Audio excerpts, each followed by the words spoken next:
دل سے بھی زبان سے بھی اور جب کیا جاتا ہے تو اللہ نعمت کو بڑھا دیتا ہے. لیکن تو دل سے عمل سے کیا جائے اللہ نے اتنی بڑی بڑی نعمت اتنا بڑی بڑی انعامات دی. اور ہماری شکر اس کا یہ ہے کہ اللہ نے جو ذمہ داری ہمارے اوپر ڈالی اس ذمہ داری کو ہم پورا ادا کریں. کیونکہ بزرگوں سے اتنا ہے کہ ذمہ داری دین کے اعتبار سے ذمہ داری پورا کرنے کے بقدر اللہ کی مدد ہوتی ہے. جو بندہ جس اعتبار سے اللہ کے دین کے کام کی ذمہ داری کو اٹھائے گا تو اللہ تبارک و تعالیٰ اسی کے اعتبار سے اس کی مدد فرمائے. اور ہم اللہ کی مدد کے ہر وقت محتاج ہیں. اللہ کی مدد کے بغیر تو ہم ایک قدم بھی نہیں رکھ سکتے ہیں. ہر قدم پہ بندہ اللہ کی مدد کا محتاج ہوتا ہے. تو اللہ کی مدد کو اللہ سے طلب کرنا اور مدد کا مستحق بننا اس کے لیے جو ذمہ داری آئی ہے اللہ کی طرف سے اس ذمہ داری کو سمجھنا اور اس کو پورا کرنا تو آدمی مدد کا مستحق بن جاتا ہے. اور ہم روزانہ پورے فاتحہ میں پڑھتے ہیں یا بنابو ہے یا تیری ہی عبادت کرتے ہیں تجھے کو مدد چاہتے ہیں. اور نبیوں کی محنت کا خاصہ ہے یہ کہ ذمہ داری پوری کی جائے پھر اللہ سے مانگا جائے. اس لیے ہر نبی کو دعوت کی محنت اور دعا کی طاقت یہ دو چیزیں دی. ہر نبی کو اللہ نے دنیا میں بھیجا تو دعوت کی محنت دی اور دعا کی طاقت دی. یعنی ایک طرف تو محنت بتائی دوسرا مانگنا بتایا. سورہ مدثر کے اندر اللہ نے دن کی محنت کو بتایا ہے قرآن میں اور سورہ مزمل کے اندر اللہ نے رات کی محنت کو بتایا. اور صحابہ کی شان تھی کہ دن کو وہ محنت کرتے تھے اور رات میں اللہ کے سامنے وہ رویا کرتے تھے اللہ سے مانگا کرتے تھے. تو دعوت اور دعا اس کا جوڑ ہے. حضرت مولانا سعید رحمۃ صاحب فرماتے تھے کہ آج ہماری دعائیں محنت سے خالی ہو چکی اس لیے دعائیں بے جان ہو گئی. دعا میں جانی نہیں ہے کیونکہ دعا میں جان پڑتی ہے محنت کرنے کے بعد. نبیوں نے محنت کی ہے پھر دعا مانگی. اور اللہ تعالیٰ نے نبیوں کی ایک بہت اہم پوائنٹ ہے یہ سمجھنے کا کہ اللہ تعالیٰ نے نبیوں کی عبادت کو بیان نہیں کیا قرآن پاک میں. نبیوں کی عبادت کو بیان نہیں کیا. حالانکہ نبیوں نے کتنی عبادت کی ہوگی. بعض نبیوں کے بارے میں آتا ہے کہ پوری سال روزہ رکھتے تھے پوری سال روزہ. لیکن اللہ تعالیٰ نبیوں کی عبادت کو بیان نہیں کر رہا قرآن کے اندر بلکہ نبیوں کی دعوت کو اللہ بیان کر رہا ہے. تو نبیوں نے اپنے قوموں کو اپنی امتوں کو کس طرح دعوت دی یہ سمجھنے کی بات کہ اللہ تعالیٰ نبیوں کی دعوت کو قرآن میں بیان کر رہا ہے. پہلی بات. دوسری چیز نبیوں کی دعاؤں کو اللہ تعالیٰ بیان کر رہا ہے کہ نبیوں نے جو دعائیں مانگی ہیں ان دعاؤں کو ہم بھی مانگتے ہیں. اور تیسری چیز جو اللہ نے بیان کی ہے قرآن میں وہ دعوت کا کام کرنے میں نبیوں کے اوپر جو حالات آئے ہیں ان حالات کو اللہ نے بیان کیا. سورہ یوسف پڑھے ہم تو سورہ یوسف کو اللہ نے آسمان قصص کہا تو بہت ہی اچھا قصہ بیان کرنا ہے. اور حضرت یوسف علیہ السلام کے اوپر جو حالات آئے ہیں ان حالات کو اللہ تفصیل سے بیان کرا. کس طرح بھائیوں نے ان کو کنویں میں ڈالا کس طرح کنویں سے نکالا اور مصر کے بازار میں ان کو غلام بنا کے بیچا گیا. عزیز مصر نے ان کو خریدا اور عزیز مصر کی بیوی نے ان کا تہمت لگائی زلیخا نے. اور پھر کس طرح ان کو جیل میں ڈالا گیا اور پھر کس طرح سے جیل سے نکالا گیا اور مصر کے قبضے پہ پہنچایا گیا اور کس طرح سارے بھائی آ کر کے غائب ہوئے. اب یہ تو اللہ تعالیٰ قرآن میں بیان کر رہا ہے. یہ جو کام پر جو حالات آئے ہیں ان حالات کو اللہ بیان کرتا ہے. کیوں کہ دعوت کا کام کرنے میں حالات آتے ہیں. ہر ایک اوپر حالات آئیں گے ناگواریاں آئیں گی جب آپ دعوت کا کام کریں گے. رکاوٹیں آتی ہیں. کبھی کبھی تو گھر والوں کی طرف رکاوٹ آ جاتی ہے کہ باپ چاہتے نہیں ہے بیٹا جماعت میں جا رہا ہے اور باپ مخالف ہے. میں نے کتنے یہاں لڑکے ان حالات میں کام کرتے رہے پھر انہوں نے آپ گھر والے مخالف ہیں. تو گھر والوں کی طرف سے برادری والوں کی طرف سے خاندان والوں کی طرف سے محلے والوں کی طرف سے حالات آتے ہیں دعوت کے کام کرنے میں. اس لیے اللہ تعالیٰ حالات کو سنا رہا ہے حالات کو بیان کر رہا ہے. سب سے سخت حالات جو آئے ہیں وہ اللہ کے رسول پر آئے. سب سے زیادہ ناگواری حضور پاک صلی اللہ علیہ وسلم نے جھیلی. اتنے ناگواریاں اور اتنے سخت حالات کسی نبی پر نہیں ڈالے گئے. اللہ کے رسول خود فرماتے ہیں جتنا میں ستایا گیا ہوں اور جتنا میں ڈرایا گیا ہوں اتنا کوئی نبی نہیں ڈرایا گیا، اتنا کوئی نبی نہیں سکھایا گیا۔ گلے میں پھندا لگایا جا رہا ہے، اونٹ کا پیٹا اتنی گندی چیز ہوتی ہے تو آپ کے پتے مبارک پر رکھی جا رہی ہے، آپ کے راستے میں کوڑا ڈالا جا رہا ہے، آپ کی دونوں بیٹیوں کو طلاق دی جا رہی ہے، آپ دعوت دے رہے ہیں تو کوئی کہہ رہا ہے کہ آپ تو مجنون ہے نام کرنا۔ اللہ تعالیٰ کی طرف سے آیتیں آ رہی ہیں کہ کہہ رہے ہیں کہ آپ مجنون نہیں ہیں، آپ کا اخلاق کے سب سے مجھے درجے پر ہے۔ اللہ تعالیٰ تسکین دلا رہا ہے۔ کوئی سائے کہہ رہا ہے نام ملنا یہ جادوگر ہے، آج ان سبق ملنا یہ تو جادو کر دیتے ہیں۔ کوئی کاہن کہہ رہا ہے اور کسی کا جواب نہیں دے رہے، اللہ کسی کو دلیل نہیں دے رہے، کسی سے اپنی صفائی پیش نہیں کر رہے ہیں، سب کی کھیل رہے ہیں اور اپنے کام میں بڑھ رہے ہیں، اپنے کام میں آگے بڑھتے چلے جاتے ہیں۔ دن بھر کام کھانتے تھے، دن بھر محنت کرتے تھے، یہاں تک کہ آپ کے کپڑے میلے ہو جاتے تھے، کپڑوں کے اوپر کاٹ آ جاتی تھی اور چہرہ سکھ سکھا ہوا ہوتا تھا محنت کی وجہ سے جب واپس کرتے تھے۔ آپ کی بیٹیاں کبھی حضرت زینب رضی اللہ تعالیٰ عنہا، کبھی حضرت آپ کے چہرے کو دھوتی تھی پانی سے اور زیادہ پتہ ہوا کرتی تھی۔ عام طور پر لڑکیوں کو بات سے بہت محبت ہوتی اور پھر یہ کہتے تھے کہ ابا جان آپ کا کوئی ساتھ دینے والا ہے، آپ کب تک یہ محنت کرتے رہیں گے اور کب تک یہ مصیبتیں آپ برداشت کریں گے، آپ کا کوئی ساتھ دینے والا اور آپ کے کپڑے میلے اور آپ کے اوپر تھکان ہے تو اللہ کے رسول تسکین دلاتے ہیں کہ بیٹی تیرے باپ کا یہ دین ہر گھر کے اندر جاتے ہیں۔ تو میرے پیارے بھائیوں ایک محنت ہے جس کی پیچھے قربانیاں، یہ ایسا نہیں ہے کہ اس میں آسانی سے کام ہو گیا ہے۔ حضور پاک صلی اللہ علیہ وسلم کے واقعے ہیں اور آپ کے پیٹ میں پتھر ہے اور آپ کو بہت ڈرایا اور ستایا جائے، جب یہ کلمہ ہم تک پہنچا ہے یہ معمولی مسئلہ نہیں ہے۔ اب جو حضور کی فکر کو اپنی فکر بنائے گا اور جو حضور کے کام کو اپنا کام بنائے گا اور جو حضور کے مقصد کو اپنا مقصد بنائے گا اور جو اس ترتیب کے اوپر قربانی دے گا اور ناگوانیوں کو برداشت کرے گا، قیامت کے دن میں اللہ کے رسول کی شفاعت کا مستحق ہو جائے۔ یہ معمولی مسئلہ نہیں ہے۔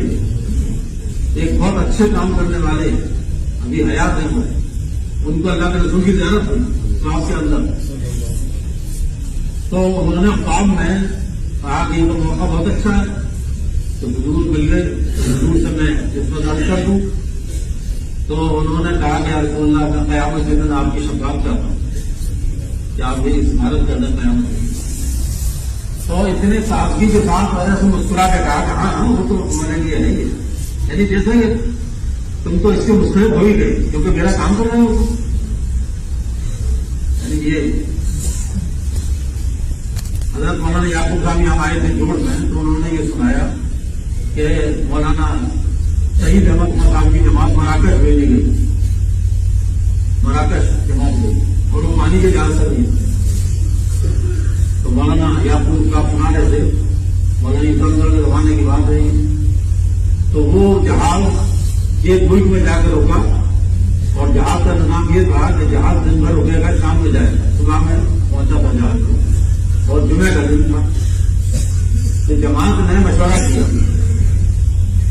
اور مشورہ یہ کیا کہ بھائی جمعہ کا دن ہے، جماعت اب تو شام تک رکنا ہی ہے یہاں، تو ہم لوگ اتر گئے اور جو قریب سے قریب مسجد ہو اس میں جمعے کی نماز ادا کرنے جاتے، یہ مشورہ ہو گیا۔ اب جماعت نکلی جہاز سے اور وہاں کے جو ذمہ دار تھے ان سے کہہ گئے کہ بھائی ہم نماز پڑھنے جا رہے ہیں جمعے کی، تو جمعے کی نماز پڑھنے تو جماعت گئی قریب کی مسجد میں، تو جب مسجد سے جماعت فارغ ہوئی نماز پڑھ گئے تو جیسے ہی جماعت دروازے پہ آئی تو ایک ساتھ دروازے پہ کھڑے ہوئے،